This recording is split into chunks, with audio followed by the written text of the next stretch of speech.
May the fourth be with you. Hi guys, it is Ren, or Kylo Ren, today. But this video is not about Kylo Ren at all.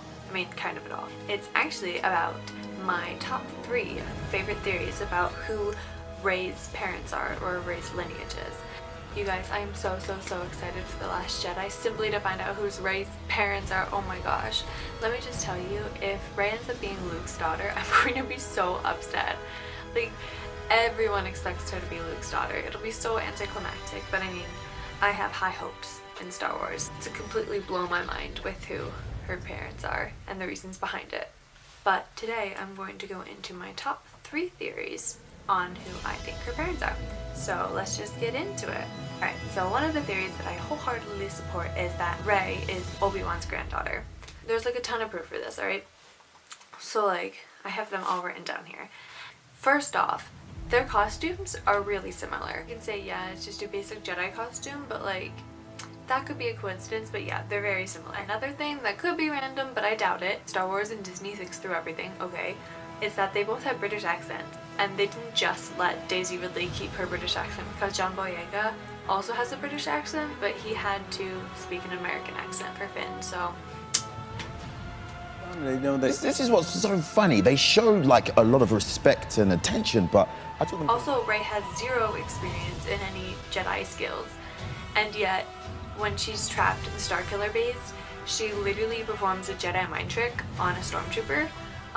Who else do we know in the Star Wars universe that is super good at the Jedi mind trick? Obi-Wan? Yeah, I thought so. He can go about his business. You can go about your business. Move along. Move along. You want to buy some death sticks? I don't want to sell you death sticks. I don't want to sell you death sticks. You want to go home and rethink your life. I want to go home and rethink my life. Even people like Qui-Gon Jinn and Luke aren't as good as Obi-Wan. Like, Obi-Wan's the pro at Jedi mind tricks. Credits will do fine. No, they won't. Credits will do fine. No, they won't. And you might be thinking, oh, blah blah blah blah, Obi-Wan's a good Jedi, he won't break the code that Jedis can't have romantic relationships. But in Star Wars Rebels, Obi-Wan has a canon relationship with Duchess Satine, but then she gets killed by Darth Maul. But she could have had a child before that, but Obi-Wan has canonically fallen in love with someone, so you can't just say, oh, Obi-Wan's too good for that, because it's not. Obi-Wan's just as bad as the rest of us. And also, when the Jedi are all killed and Obi-Wan's pretty much the only one left, why would the Jedi Code still exist? Does that make sense? And in the fight scene with Rey and Kylo Ren, and the final scenes of The Force Awakens, there are so many similarities between Anakin and Obi-Wan's fight on Mustafar. Their setting perfectly mirrors each other. Obi-Wan and Anakin dueled on a lava planet, while Rey, the descendant of Obi-Wan, and Kylo Ren, the descendant of Anakin, dueled in the snow. They fight through corridors.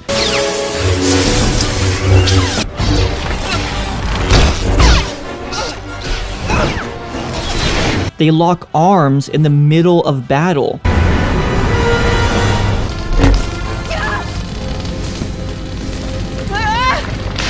Right afterwards, both Obi-Wan and Rey pick up the exact same lightsaber off of the ground, one off of a lava planet and the other out of the snow. Which makes it even better, because when you think Kylo Ren is a Skywalker and Rey is a Kenobi, it's like parallels.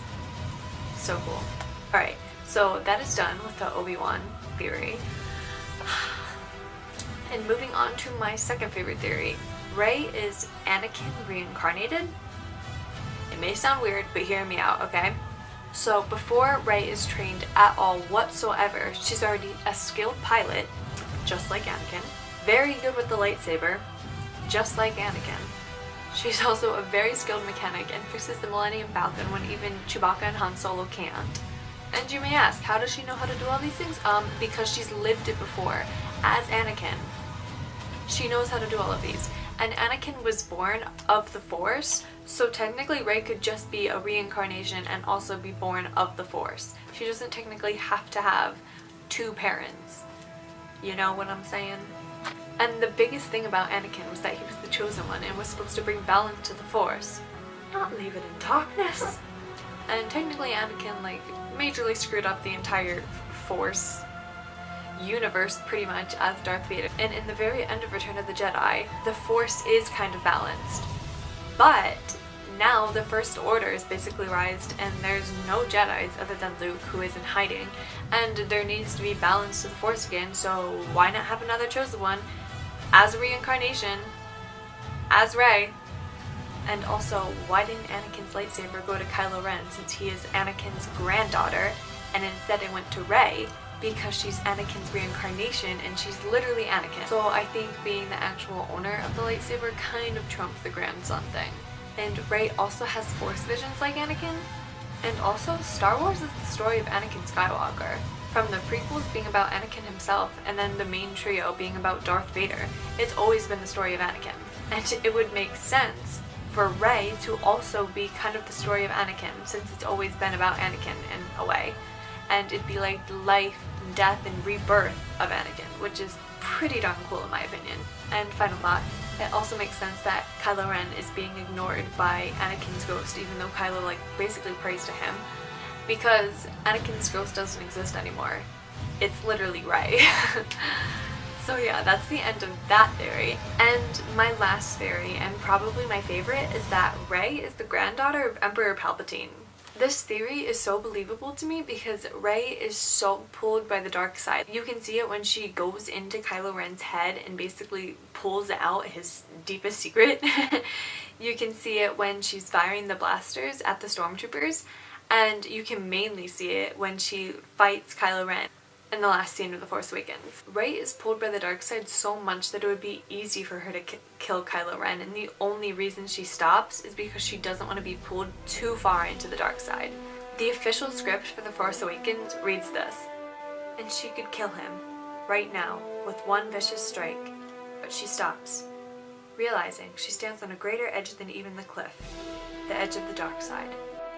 Like, she is thinking about killing him, obviously. And you see Rey and you're like, oh yeah, light side, like she's a good character, but then you think about it for a second, and she's been tempted by the dark side so many times. And in the canon Force Awakens novel, it reads, "Kill him," a voice inside her head said. It was amorphous, unidentifiable, raw, pure vengeful emotion. So easy, she told herself.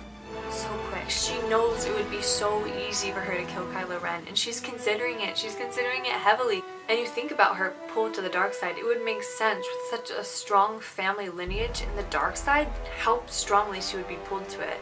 Like, Darth Sidious is literally the most infamous Sith dark side Force user in all of Star Wars, other than Darth Plagueis, but you don't even see him in Star Wars, and technically Darth Sidious killed him, so yeah, Darth Sidious is on top. And it could be that Emperor Palpatine is the voice inside of her head. It says it's amorphous and unidentifiable. This could be because Rey has never heard her grandfather's voice. And if it was Snoke's voice, they would have just come out and said it. We already know who Snoke is in The Force Awakens, so why not just say it? Because this voice is Palpatine's. It was pure vengeful emotion. You know Palpatine would be so vengeful, and he would want his own granddaughter to kill the granddaughter of the man who killed him, Darth Vader. Like, it just makes sense. And also the voice says, "Kill him." And obviously the dark side would urge you to kill him, but this is the exact same thing Palpatine says to Anakin when he's fighting with Dooku. Kill him. Kill him now. Coincidence? I think not.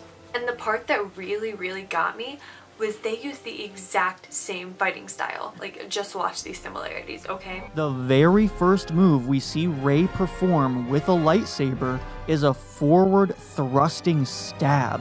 If this move looks familiar to you, that's because it's also the very first move we see Emperor Palpatine perform in Revenge of the Sith. This is so important because Rey and Palpatine are the only two Force users in Star Wars to ever use that move, and they both go on to use it multiple times each. I mean, just look at this. They couldn't possibly have modeled Rey's fighting style after Palpatine any more than they did. It's identical. Like, this theory is just, I love it so much because Rey, the granddaughter of the most powerful Sith on the light side, and Kylo Ren, the grandson of one of the most powerful light side users before he goes to the dark side. fighting against each other on opposite sides as the original is just such a cool concept. I love it so much. But yeah, those are my favorite theories. I hope you guys enjoyed this video. Make sure to comment below what your favorite Rey theory is. I love to hear all the theories. They're so random sometimes, but honestly, when you look at the evidence, I mean, it's like, perhaps. So yeah, make sure to give it a like and subscribe if you haven't already, because I post cool content, hopefully, or I will be, hopefully, probably not. But yeah, I love you guys so much. Thank you for watching, and I will see you later.